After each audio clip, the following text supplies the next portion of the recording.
Russell Wilson and Quentin Johnston are sneaky good fantasy starts in week 11. We dig into the best sleepers and DFS plays of the week on today's episode of Locked On Fantasy Football.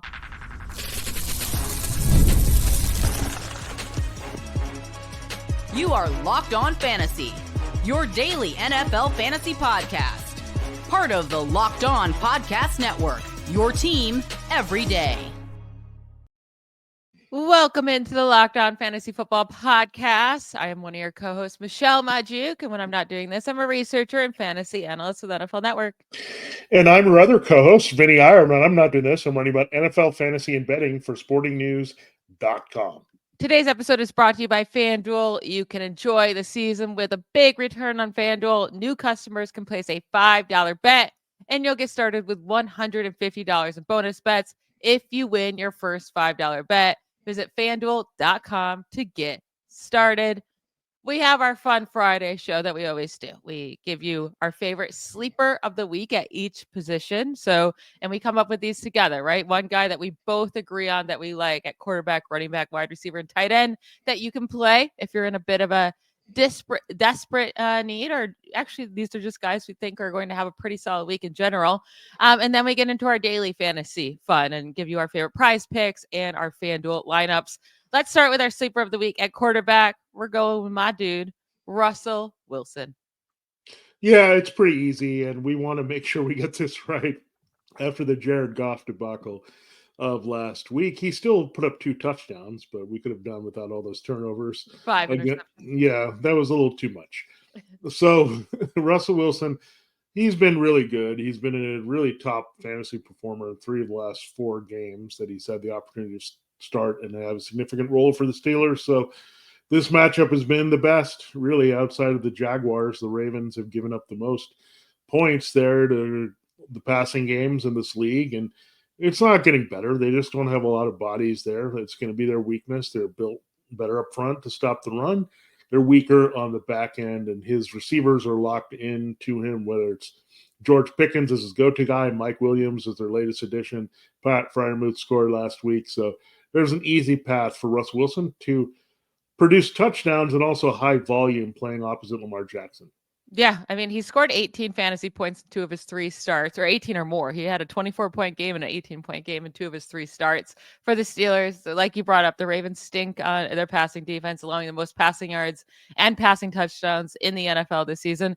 But like they've even gotten worse as of late in fantasy points given up. Since week 5, Joe Burrow is now twice in that time period scored 34 fantasy points against the Ravens. Baker Mayfield put up 27 points against them. Jameis Winston 24, Jaden Daniels 21. So like they're really just giving up a ton of points. Russell Wilson should have a great game. Now let's talk about Quentin Johnston. He's our sleeper wide receiver of the week. They play on Sunday night, the Chargers do. They get the Bengals. I mean, Quentin Johnston just keeps coming down with those long touchdowns, right? And that's what you're hoping for in this matchup.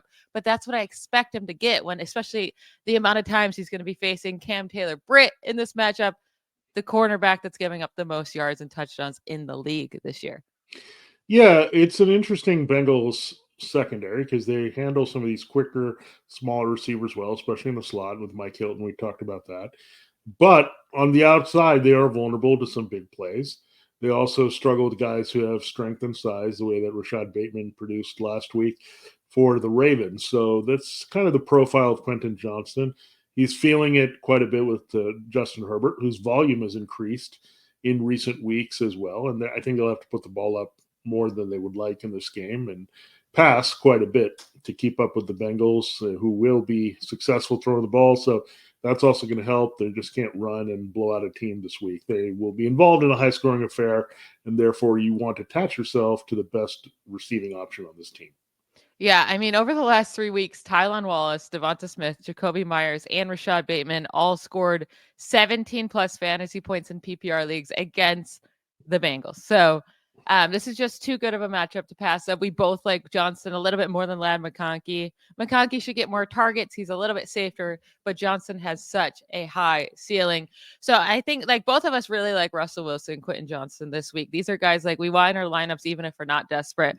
This running back and tight end, though, we're going to give, this is more like you're really searching for someone, right? Like we're saying a sleeper here, and we kind of like them, but it's risky. That's Audric Estime. Let's start here at running back for the Broncos. He's a 5th round rookie. He got his first chance as a starter, or not a starter, as the lead back for the Broncos last week with 14 carries. Javonte Williams only saw 1 carry.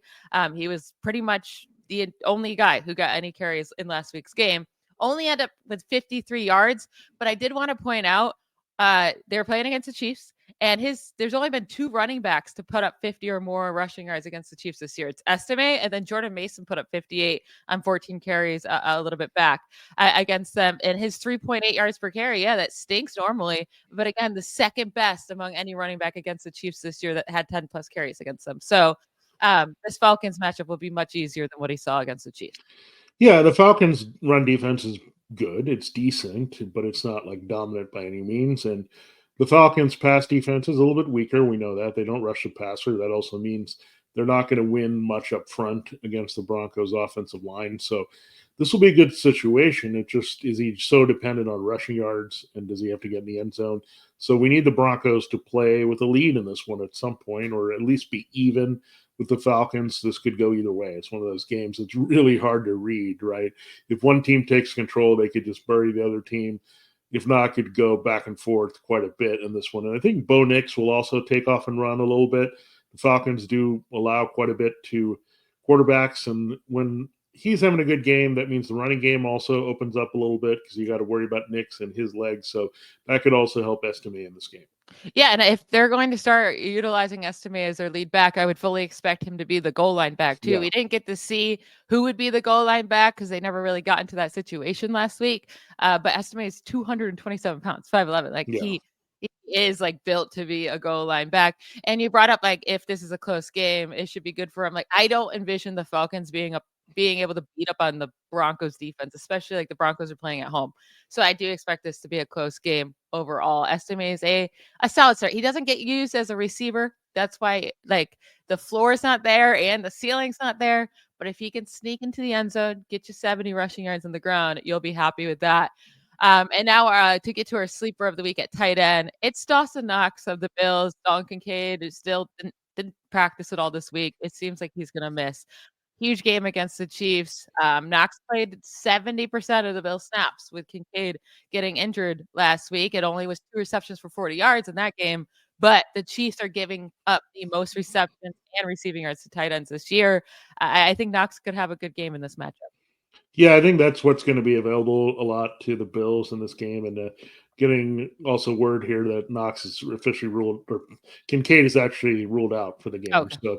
So I, in one league, immediately picked up Dawson Knox. I'm going to plug him in for Kincaid. Now, Kincaid hasn't been lighting the world on fire. But the one thing I like about Knox, he has a better chance to be used in the red zone and can score. Now, he's not going to necessarily be the field stretching guy and give you those plays with Kincaid, but when Kincaid is getting like 3 or 4 shots to do that, that's limited upside, right? Where if you can get a touchdown, I mean, it's like making a 60-yard play. It's a lot easier to get those points here in the red zone. So I think Dawson Knox will be involved in this game. He has to be. I mean, Keon Coleman is out.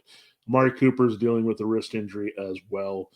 And just a mess of a Bills receiving core in this game. And the Chiefs are already good at corner, so that means they're going to be more vulnerable at tight end coverage. So it makes a lot of sense for a plug and play this week. There's not many situations where you just play the backup, but it's definitely one of them, kind of like Isaiah Likely if Mark Andrews is out. It's a very simple pivot that you should make, given how much Knox is on the field already. Yeah, and like Knox has historically found success against the Chiefs defense. He's scored a touchdown in 2 of his 3 career regular season matchups against the Kansas City Chiefs. He had actually his career high day against the Chiefs, 117 yards. That was back in 2021. But hey, he has found success against them with touchdowns and then that huge game. So you never know. I think Knox is a top 12 tight end option this week. We are now going to pivot to our daily fantasy talk. And if you don't play, that's okay. Maybe you decide you want to after you hear us talking about it. But also all these guys that we're going to be talking about are guys we love for fantasy this week. So stay around with us. We'll dig into it and have some fun right after a quick break. We have a new sponsor here on Locked On Fantasy Football and across the network. It is Mint Mobile. With big wireless providers, what you see is never what you get. Somewhere between the store and your first month's bill, the price you thought you were paying magically skyrockets. With the Mint Mobile, you'll never have to worry about gotchas ever again. When Mint Mobile says $15 a month when you purchase a 3-month plan, they mean it. It's great. I mean, some of these carriers are very tough on just the monthly payments and how to get through it all over the course of a year. But Mint Mobile is going to make that easy for you. Say goodbye to your overpriced wireless plans, jaw-dropping monthly bills, and unexpected overages. Mint Mobile is here to rescue with premium wireless plans starting, again, at only $15 a month. All plans come with high-speed data and unlimited talk and text delivered on the nation's largest 5G network. Use your own phone with any Mint Mobile plan and bring your phone number along with all of your existing contacts. Ditch overpriced wireless with Mint Mobile's deal and get 3 months of premium wireless service for only $15 a month. To get this new customer offer and your new 3-month premium wireless plan for just $15 a month, go to mintmobile.com/LockedOnNFL. That's mintmobile.com/LockedOnNFL. Cut your wireless bill to $15 a month only at mintmobile.com/LockedOnNFL. $45 upfront payment required, equivalent to $15 a month. New customers on first 3-month plan only. Speed slower, above 40 GB unlimited plan. Additional taxes, fees, and restrictions apply. See Mint Mobile for more details. This episode of Locked On Fantasy Football is also brought to you by FanDuel Sportsbook, America's #1 sportsbook. Yeah, it was a tough game there for the Commanders last night. The Eagles took care of business. Had to sweat a little bit there in the second half, but did it. So there's a lot of action this weekend that you can check out. So you have 13 more games to look at to this week. So go tackle that NFL action with FanDuel, America's #1 sportsbook, because right now new customers can bet $5 to get $150 in bonus bets if you win. The FanDuel Sportsbook app gives you everything you need to place live bets on the NFL all in one place. So when you get a hunch in the middle of a game, you can check out the latest stats, view live play-by-play, and see much more on the same page where you place your bets. Just visit FanDuel.com to join today. You'll get started with, again, $150 in bonus bets if you win your first $5 bet. That's FanDuel.com. Never waste a hunch and make every moment more with FanDuel, an official sportsbook partner of the NFL. All right, Michelle, let's dive into one of our fun segments of the week, really the entire week. We love wrapping and putting a bow on it with this. The Prize Picks of the week. We call it a pick six-pack, whatever you want. Here, 6-pack is better, right? Because it gives us thoughts about beer and not interceptions. So let's dive in. Who is your top pick in Prize Picks this week? Yeah, so if you don't play on the PrizePick app, you can always just download it if you want to play with us. But if not, these are guys we like. So George Pickens, I'm going with him because they have his projection at 69.5 receiving yards against the Ravens. I think that's very easy to take more on. 111 yards, 74, 91 receiving yards with Russell Wilson as his starting quarterback. Last year against the Ravens at home, he put up 130 yards and a touchdown. Ravens are allowing 199 receiving yards per game to wide receivers this year, most in the NFL. And the Steelers don't have other wide receivers, right? So obviously Pickens isn't going to get the 199, but he's going to get a huge chunk of that. Over the last 3 weeks, Jamar Chase put up 264 against the Ravens. Cortland Sutton, 122. Cedric, Tillman, Elijah Moore, and Jerry Jeudy all had more, at least 79 yards in week 8 against them. Pickens is putting up 70 receiving yards in this game. Yeah, I like it. It's a good number to take advantage of, and that's what you have to look at when you're playing Prize Picks. Find the best more or less that you're comfortable playing. Michelle, absolutely comfortable with that, going to George Pickens. Now, the rushing total did not come through last week. I should have just stuck with Brock Purdy, who came through. He was the original pick. I wasn't sure how much he was going to run with Christian McCaffrey, but he did the job last week against the Buccaneers. Kyler Murray, of all quarterbacks who run, was a little bit short. He had 2 touchdowns, so he was still a great play. Here's the play for this week. It's Bo Nix with more than 27.5 rushing yards against the Falcons. There are some other guys that you could look at as well. If you want to look at Justin Herbert, I like that matchup. The Bengals allow the most rushing yards to QBs, even some slower QBs. I know they faced Lamar Jackson twice, and that skews some things, but that's another option to go with. And a little fewer on that one, but I feel more comfortable with Bo Nix at 27.5. When they're doing well and this offense is operating, he runs pretty well, and he gets out there. He's going to help the running game. And if they're behind, he's also going to be chased out and run a little bit as well to try to make something happen. So either scenario, game script, independent, I like the 27.5 rushing yards for Bo Nix more at home against the Falcons. Yeah, I like this a lot. And you know what? You're always right on the quarterback rushing. You can get wrong. Almost. We didn't know that the Cardinals were going to beat up on the Jets. So yeah, I like this. Next, more 27.5 rushing yards. I just like him overall as a play this week too in fantasy. Yeah. I think he's a top 10 option this week against the Falcons. I will say I am 8 for 9 over the last 3 weeks in my picks. So I'm trying, to make that 3 more here, 3 correct ones. So that George Pickens one, I feel great about 69.5. I'm going to get a little bit bolder here. I don't actually think it's bold, but it's a demon pick. George Kittle, 0.5 rushing plus receiving touchdowns against the Seahawks. So he just needs 1 touchdown to hit this. It's a demon pick, so that means you make more money if he hits it. But he has scored a touchdown in 6 of the last 7 games. He has 7 touchdowns on the season. That's tied for second most in the league, behind only Jamar Chase. And versus the Seahawks, he has a touchdown in 4 of the last 5 matchups against them, but also 2 touchdowns in 3 of the last 5, including 2 touchdowns just in week 6 against them.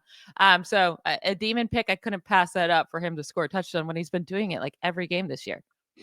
Yeah, that's a good one. I mean, that's a very certain thing, and you don't have a lot of that with receivers or tight ends where a guy is always scoring. So take advantage of that while you can. My second pick is also a tight end, and we've liked him as well. Another guy that you should be playing in seasonal this week.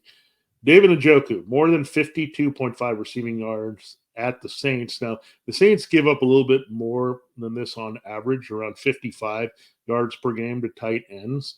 And they're also giving it up to some pretty weak tight ends, I'll say that. So, like the Will Dissly types and all those, like these guys that are not as athletic and as integral to the passing game as Njoku is. Now, we'll say that this passing game is probably going to go through 2 guys, a lot with Jameis Winston as we go forward, much like we saw with Joe Flacco down the stretch for the Browns. He's going to just put the ball in the hands of the key playmakers. And Njoku is one of those. I'll save the last one for you to mention. But when you look at Njoku, he is a guy that can create matchup problems when they're struggling in the passing game. They go to him. And look, the Saints have kind of fallen apart in their tight end coverage. So I think it's a really good number here for Njoku at 52.5. I love David Njoku. He's always just one of my favorite plays this year. I didn't used to. I don't know what's up with my David Njoku love all of a sudden, but especially with Winston, I trust him a lot more than when he had Watson. Winston's going to put up the ball. He might throw 3 interceptions, but he's also going to just keep chucking it. So I like that. And that's the reason why I like my last pick. It's Cedric Tillman, another Browns receiver, more than 12 fantasy points against the Saints. Now, the fantasy point options are really fun on PrizePicks. Those are the ones that I find the most success with. It's PPR league. So you get a full point per reception. So that means Tillman needs 6 catches for 60 yards, and he hits this, right? And in his last 3 games that he's got to actually play since Amari Cooper's been gone, 12 targets, 8 receptions, 81 yards. 9 targets, 7 receptions, 99 yards, 2 touchdowns. 11 targets, 6 receptions, 75 yards, a touchdown. 18 fantasy points, 29 and 19.5 fantasy points. He only needs 12. And the Saints are a great matchup, giving up 10th most fantasy points per game to wide receivers this season. Smash that. 12 fantasy points for Cedric Tillman. Yeah, I do like it. I mean, again, the targets are going to be funneled through 2 guys as much as possible. Elijah Moore and Jerry Jeudy. They're not going to see the ball as much, really, with this. So change to Winston because he's going to be aggressive. Their 2 best athletic receivers are Njoku and Tillman. So I do like that. So you definitely want to play these guys in seasonal this week. I like Cedric Tillman as high as a wide receiver too. David Njoku definitely is a easy top 10 tight end. So again, if you're not playing them in DFS, play them in your seasonal leagues easily this week. Now, my last guy is Breece Hall. Now, he's not the most reliable guy. I know it. The Jets are not the most reliable offense. That's been a problem. But the Colts are really bad against the run. And I didn't even think James Cook was doing all that much last week. And then I looked at his line. Oh, he had 80 rushing yards? It kind of surprised me. He didn't seem to maybe have those flash plays, but he got there methodically here. And I think Breece Hall is a similar type back. He's versatile. He's quick. The Colts just stink against the run. They're awful. And as I mentioned earlier when we talked about the Garrett Wilson ranking and all that, the Jets are a better offense at home. They just perform better. The elements are there. They're going to run the ball as well with the weather. So all that lines up as well for Breece Hall. And they need to get well game. They need to win immediately to have any shot. They have to basically win out to have any shot at a wild card. You got to beat the Colts at home. They're switching to Anthony Richardson. They're quarterback. Just take it to them. I think Breece Hall has to be the centerpiece of what they're doing. And it's a really low number this week for a back this talented in such a great matchup at 69.5 rushing yards more versus the Colts. Listen, he should get there. Yeah, I couldn't trust a Jet player, but I like that you're being bold enough to do it, and he should get there. The Jets, like you said, they need a win, and Breece Hall needs to do something for his fantasy teams, please. We're going to now transition over to our FanDuel lineups to end our Friday show. We'll get into that fun right after a quick break. History, economics, the great works of literature, the meaning of the U.S. Constitution. Did you study these things in school? Probably not. Or even if you did, maybe it's time for a refresher. Time and technology have changed a lot of things, but they have not changed basic fundamental truths about the world and our place in it. Our sponsor, Hillsdale College, is offering more than 40 free, that's right, free online courses. Some of the courses that they offer are Constitution 101, the meaning and history of the Constitution, Introduction to the Free Market Economics, The Great American Story, A Land of Hope, The Rise and Fall of the Roman Republic, and a brand new documentary style course on Marxism, socialism, and communism. All of Hillsdale's courses are self-paced so that you can start whenever and tune in wherever. Plus, you can go deeper with readings, quizzes, and discussions, or just enjoy the lectures. Go right now to hillsdale.edu/lockedon to enroll. There's no cost. It is easy to get started. That's hillsdale.edu/lockedon to register. hillsdale.edu/lockedon.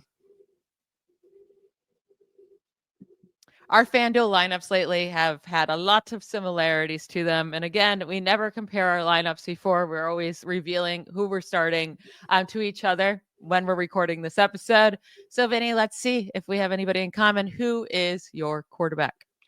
Yeah, I thought about Russell Wilson, who we mentioned earlier, as a top sleeper of the week. But then I looked a little bit down on FanDuel. You can play the Sunday night game on the main slate now. So I am going to the Sunday night game and going Justin Herbert. His price was just too good, $7,300. He was behind some guys that I would never play this week. So I'm going there hoping that this is a big high-scoring game of the week. I'm really counting on the Bengals-Chargers to go back and forth, a lot of points, a lot of touchdowns in this one, and a lot of passing yards. So Justin Herbert is my guy. Good battle of 2020 first-round draft picks. And guess who my quarterback is? It's Justin Herbert. Justin Herbert. I mean, the price was insane, Yeah, right? It's too good. Yeah, he scored 20-plus fantasy points in 3 straight weeks. This matchup is fantastic. It should be high scoring. And finally, there's an offense on the other side that can compete against the Chargers defense and put up some points to make Herbert have to throw the ball and put up points on his own even more. So Herbert was way too good of a price. My running backs, I'm going with Chase Brown of the Bengals in that same game. And then Devin Achane, he was a little bit pricier, but I felt like there was a discount because of his disappointment last week. I think Achane bounces right back and is just an awesome play against the Raiders. And Chase Brown, yeah, it's a tough matchup against the Chargers, but it doesn't matter because he gets so many targets and he's getting the goal line work. He's been great since Zach Moss has been out. Yeah, we actually have 2 different running backs Nice. all together. So I went with another Los Angeles player for running back. I went with Kyren Williams. They need to win the game. And the best way to do that and not mess with anything is to run on the Patriots this week. It's in New England. The weather is not as conducive to passing. We know that it always isn't this time of year. So Kyren Williams can smash it. The Patriots are not a good run defense at all. They got their pass rush revved up last week. I don't think the Rams want to put Matthew Stafford in that same position as Caleb Williams was. So I think Kyren Williams gets a good workload. He's expensive. He's at 9,200, but there's some things I did, including adding Herbert that gave me that flexibility. And the other guy I have running back, I recommended him as part of the stack here this week. It's Josh Jacobs. He's questionable, but he should be good to go with a decent workload. And again, you run on the Bears. So that's how you beat them. They want to take pressure off Jordan Love. So go with two workhorses here, Williams and Jacobs. I have a feeling we probably have one of the same wide receivers at the very least. I'm going with Quentin Johnston for the stack with Justin Herbert. We like him to get, a long touchdown in there at least. So I'm going with him as the guy I'm stacking with Herbert. My other two wide receivers, Deebo Samuel, who is averaging 25 fantasy points per game when he plays the Seattle Seahawks in his career. And then George Pickens, we talked about him earlier. I fully expect him to have a great game against this Ravens secondary that's allowing wide receivers to do whatever they want against them. Yeah, I like to bring it back to the earlier parts of the show to put really a stamp of approval on some players. Well, I have Johnson and Pickens too. So I have those two guys, but I have another guy that we mentioned a lot in the show. That's Cedric Tillman. His price was too good. So I looked at Quentin Johnston and Cedric Tillman. Okay, these matchups were good. I have them both doing really well this week. Pickens was also pretty good value. So this is where you want to save some money. Now, I figure that Pickens might have some high ownership percentages this week because of all things and the matchup. Everyone can see that. And the price is pretty good. So you got to pivot a little bit on the other two. And I didn't want to go big names in Johnston and Tillman. Are their default teams number ones? And I think they will produce this week. And I can see both of them scoring touchdowns. Yeah, I almost went with Tillman as well. I in my flex, I ended up having to go a little bit cheaper because I didn't have the money after spending up on Pickens and Samuel and Achane. But I also like my flex. So I'll say it right now. It's Barclays, Valdez-Scantling. I would prefer Tillman, like I said, because I think he's safer. Now, I'm not just chasing MBS's, huge production from last week where he had the 2 touchdowns, the 1 long touchdown, and then also a 67-yard reception. But he played 55% of the snaps. And we've seen this deep threat now be a huge part of this Clint Kubiak offense. Like Rashid Shaheed did at first, and it was successful for like the whole time basically that he was healthy, outside of a couple games. And this Browns defense is allowing a lot of points to wide receivers, and they have been struggling against deep ball. And the Browns defense on the road just not very good at all. So that's why I'm chasing those MVS points this week. Yeah, I like it. I mean, yeah, so we signed off an MVS earlier this week, and it's always nice when he goes off and then has a very similar matchup that he can exploit in the very next week, because then you're looking back, but also looking forward and getting the confirmation that it is potentially a very good game for him. Now, I also have a deep threat. I always like to play a deep threat here that pivots a little bit from maybe what other people are thinking, a little bit of a boomer bust play. It's Jameson Williams. Now, it's a hard guy to play. I think he's been in our lineups quite a bit because he's very cheap every week, right? 6,300. So that's why part of it is that. Do I think, again, what I'm thinking about is the 3x return. Can he get me 18.9 points when you do 6,300 divided by 100 times 3? That's what you're looking at when we talk about 3x. So can he get 18.9? Absolutely. He gets a long touchdown, adds to the total and gets it to 100 yards. You're already right there, right, for what you want from James Williams. So again, he can get there at that price point where if you spend up, you necessarily may not get that. So again, a little bit of strategy that I'm looking for, because 3x, if you're playing a cash game, if you're in business, I think you need a little bit more. You need some 4x guys if you want to win a tournament or do well in the tournament. But Williams definitely is that kind of player that you can play in either case this week. I think he's better in tournaments. I like less volatile people in cash games, but I actually am very confident he'll come through, because when the Lions running game does well, the Lions deep passing game does well. Yeah. If one breaks down, the other doesn't come through, much like last week against the Texans. Yeah, that's an interesting one. I do think he has to have it in the first half, because they could be up by 30 points by halftime. But if they're up by that, that means their offense was rolling, right? And Jameson Williams has a chance to have a big game. My tight end, we may have this the same because we already talked about him earlier in our sleeper section. It's Dawson Knox. He was 5,100, super cheap. We expect him to have a really solid game against the Chiefs. I had to go cheaper, so I went with him. And then the defense to close out here, I went with the Dolphins against the Raiders. The Raiders allowing the most points to opposing fantasy defenses. Dolphins defense is playing really well right now. We just saw against the Rams, and they're going to force the Raiders to make some mistakes. Yeah, I'll start with my defense first. I do a double stack. I like to do that quite a bit. My double correlated stack is Jacobs and the Packers with Herbert and Johnston through the passing game. I just think the Packers are going to take it to the Bears. I know the Bears might be sparked a little bit by the coordinator change and all the people calling for Caleb Williams, but they can be sparked all they want. It's a tough matchup against the Packers. They have Xavier McKinney, who can make a lot of big plays, and they should get some pressure on Williams this week. So I like that to play off the running game, and I expect the Packers to win. So that's another thing. It's another sneaky DFS thing. If you like a team to win, definitely go after the running game and defense from that team. Now, Dawson Knox was the easy choice here at tight end.